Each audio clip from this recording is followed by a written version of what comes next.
जय Shri Radhe. Welcome to रंगेस्टो group. देखो, लड़कियों की जब भी हथेली की बात होती है तो उसमें कुछ रेखाएं ऐसी हैं जिन्हें काफ़ी गहनता से देखा जाना चाहिए। काफ़ी सूक्ष्म विश्लेषण उनका होना चाहिए। क्यों? बिकॉज वो कुछ ऐसी लाइन्स होती हैं जो कि आपके लाइफ के कुछ बहुत ही बेहतरीन चीज़ों को और साथ साथ चलने वाले कुछ अत्यधिक तनावपूर्ण चीज़ों को भी दिखाने का काम करते हैं।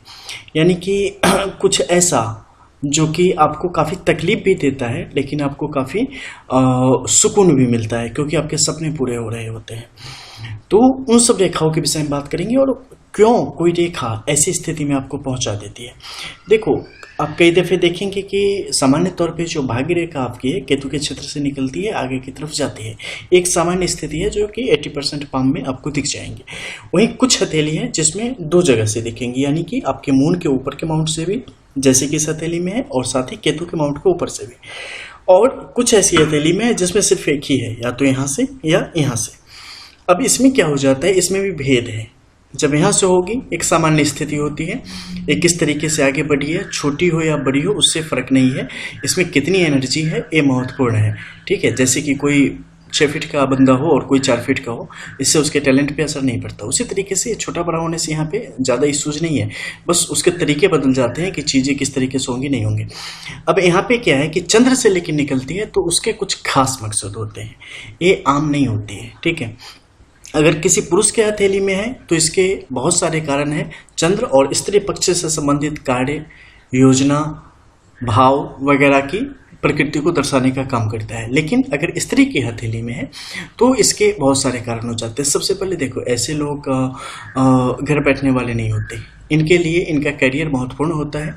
ऐसे लोगों की भावना इनके लिए बड़ा महत्वपूर्ण होती है, परिवार वालों के प्रति और अपनी जिम्मेदारियों के प्रति ये काफ़ी समर्पित होते हैं। अपनी जिम्मेदारियों का अच्छा खासा एहसास होता है और अपने कार्य के प्रति, कर्तव्य के प्रति जो इनका समर्पण होता है वो काफ़ी अव्वल दर्जे का होता है।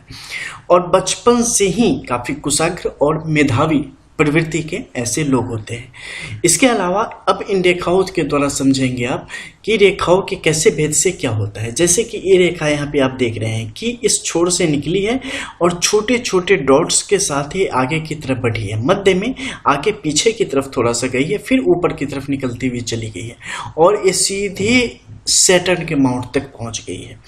अब इसका क्या मतलब है, इस रेखा की प्रकृति टाइप 2 की है। टाइप 2 और 3 के मिडिल की आप मान सकते हैं। टाइप 2 और 3 का मतलब क्या है कि टाइप 1 सबसे बेस्ट होता है जब ऐसी रेखा इधर से निकलती है। टाइप 2 में थोड़ा सा लचीलापन आ जाता है। यहाँ का जो लचीलापन है वो किससे संबंधित है, वो स्पष्ट तौर पे मंगल से संबंधित है। इसके अलावा सूर्य और बुध का उस पर स्पष्ट तौर पे असर है। इसका क्या होगा कि व्यक्ति के नजरिए पर, व्यक्ति की भावनाओं पर, व्यक्ति के कार्यों पर इसका असर पड़ेगा और दिखेगा, व्यक्ति की सोच पर दिखेगा। ऐसे लोग कई दफे खुद को ज्यादा मजबूर समझ बैठते हैं और मजबूरी में कुछ गलत फैसलों की तरफ बढ़ने की स्थिति उनकी आ जाती है। सफलता इन्हें मिलती जाती है लेकिन सफलता के साथ साथ एक डर भी चलता चला जाता है और मोस्टली देखा जाता है कि इनके लिए किसी कोई मतलब अगर चाहे तो अपने तरीके से इन्हें चला सकता है और इनके ऊपर अपना शासन प्रशासन जो भी आप कहें और मजबूर करने की स्थिति में कोई आ सकता है। तो ऐसे लोग अंदर से काफ़ी कमज़ोर किस्म के होते हैं, तो इन्हें काफ़ी स्ट्रांग बनना चाहिए, तो इनके हित में होता है। अदरवाइज सब कुछ करने के बाद भी जो आपको चाहिए वो चीज़ें आपको प्राप्त नहीं हो पाती हैं। आप हमेशा ऊपर तक जाके और वहाँ से शोषण के शिकार आप हो सकते हैं। इसलिए आपको काफ़ी सावधान होकर आगे बढ़ना चाहिए और रिलेशनशिप के मामले में ऐसे लोगों को काफ़ी ज़्यादा ध्यान रखना चाहिए, नहीं तो चीज़ें किस तरीके से आपके आसपास आके बैठ जाएंगी, जम जाएंगी और आपको डिस्ट्रॉय कर देगी, आपको पता नहीं चलेगा। ठीक है, और खासकर जब भी ऐसी चीज़ें होती है तो हॉटलाइन निश्चित तौर पे देख लेना। अगर किसी पाम में ऐसी चीज़ें हो, आपकी हॉटलाइन सिंगल नहीं होगी, डबल ट्रिपल लाइन के साथ, जैसे कि छोटे छोटे टुकड़े आपस में जुड़ के ऊपर तक गए हैं, ऐसी ही कंडीशन होती है। ठीक है, अब इसमें देख लो बाहर की तरफ से कुछ रेखाएं भी निकली है, व्यक्ति के जो महत्वाकांक्षा है उसे भी दर्शाने का स्पष्ट तौर पर काम करती है। साथ ही एक क्षेत्र के दायरे से बाहर निकल के अपनी काबिलियत को बाहर तक फैलाने की स्थिति को भी दिखाने का ये काम करता है। तो व्यक्ति निश्चित तौर पे जहाँ व्यक्ति जन्म लेगा अपने कार्य के लिए उस जगह को छोड़ देगा, उस जगह से बाहर जाएगा और प्रदेश विदेश तक की स्थिति जातक को यहाँ पर प्राप्त होगी और एक छोटे छोटे समय के लिए इंस्टॉलमेंट में बाहर के देशों की तरफ भी जाएगा और अपने आप को साबित करेगा। लेकिन इसके साथ साथ कुछ दुर्भाग्य भी जातक के साथ साथ यहाँ पे चलता हुआ चला जाता है। उन सब के बारे में विशेष टीका टिप्पणी नहीं करेंगे, बस साथ में ये कहेंगे कि अब देखो यहाँ पे कुछ क्रॉस के सिंबल्स आ गए हैं। इन क्रॉस का सिंबल्स बनना यहाँ पर कतई भी उचित नहीं है। अपने धन से जातक को खुद लाभ की स्थिति नहीं बनती है और कहीं ना कहीं धन व्यय की स्थिति इनके लिए काफ़ी ज़्यादा बनती चली जाती है। भावनात्मक तौर पर कमज़ोर हो जाने के कारण लोग फ़ायदा उठाने की स्थिति में आ जाते हैं। इसलिए ऐसे लोग को काफ़ी सख्त दिमाग और सख्त दिल का होना चाहिए, तो उनके हित में रहता है। इसके अलावा बाहर की रेखाओं को देखेंगे तो ये सोचने समझने की जो शक्ति है ना उसे काफ़ी कमज़ोर कर देने का कार्य करती है, क्योंकि राहु के क्षेत्र में जब रेखाएं उठेंगी तो वो आपके लिए कुछ ऐसी परेशानियों को खड़ी करेंगी जिन परेशानियों का कोई मतलब नहीं रहेगा, बस छाया के रूप में रहेगी।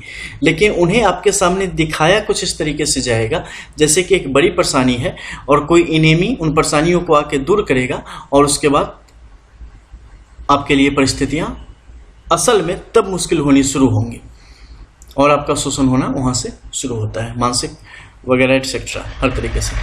तो इन चीज़ों पर जातक को खास करके गौर करना चाहिए।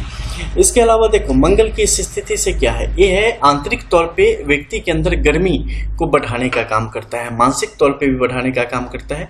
और कई दफ़े आप एक सामान्य सी भाषा है कि होशोहवास खो देना, उस तरीके की स्थिति को ये लाने का काम करता है।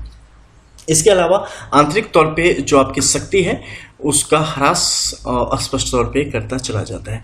अब देखो अभी रेखा ऊपर की तरफ गई, लेकिन ऊपर की तरफ जो गई है जाने के साथ साथ इसमें क्या है, सबसे पहले पिरामिड की शक्ल प्राप्त करी, ऊपर एक रेखा चली गई और बाकी रेखा शाखाओं के रूप में विभक्त होती चली गई और यहाँ पे आके सच पूछो तो ये भटक गई है, यानी कि मंजिल नहीं मिल रही है। और जब कोई रेखा भटक जाए तो फिर वो परेशानियाँ उत्पन्न कर देती है।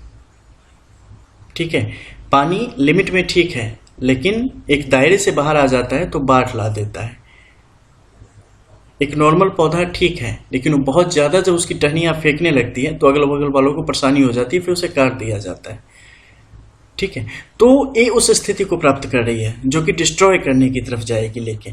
लेकिन इन सब से संभलने के भी मौके आपके पास हमेशा होते हैं, आपको उन्हें भी भुनाना चाहिए। आपको हर एक नया कदम बढ़ाने से पहले बैकअप का प्लान आपके पास होना चाहिए।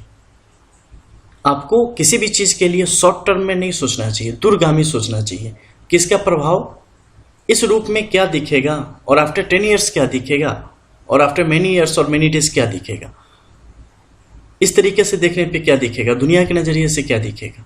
हर तरीके से सोच के आपको आगे बढ़ना होता है। बिकॉज देखो रियली यही है कि पैसा सब कुछ नहीं है और कुछ ऐसे टाइम आते हैं जब कुछ भी नहीं है, तो खुद से नजर मिला सके ऐसी स्थिति होनी चाहिए। आपकी जो काबिलियत है वो सही अर्थों में यूज होनी चाहिए और सब कुछ है। तो आपको चाहे परिस्थितियां कितनी भी विकट दिखाई दे, खुद से कमजोर नहीं होना है, सब सही हो जाएगा। वो जैसे कहा जाता है ना कि आपको एक क्वेश्चन पूछा गया और आपने सही जवाब दिया, लेकिन आपको भरोसा नहीं है ना, तो पूछेंगे नहीं सच बताओ सही है या नहीं, ये गलत है, तो फिर आप हो जाओगे कि नहीं ये नहीं वो होगा, वो नहीं वो होगा, एकदम मजबूर कर देना फाइनली के अंदर से रोने लगो बैठ के। कभी भी कैसे भी सिचुएशन आए अपने पर से भरोसा कम मत होने देना और ये मत सोचना कि दोबारा अपॉर्चुनिटी मिलेगी या नहीं, सब कुछ मिलेगा। वो सिर्फ छाया होगी दिखाने के लिए कि स्थिति बहुत विकट है, मुश्किल है, ताकि घबरा के आप झुक जाओ। नहीं, वो बस नहीं करना है।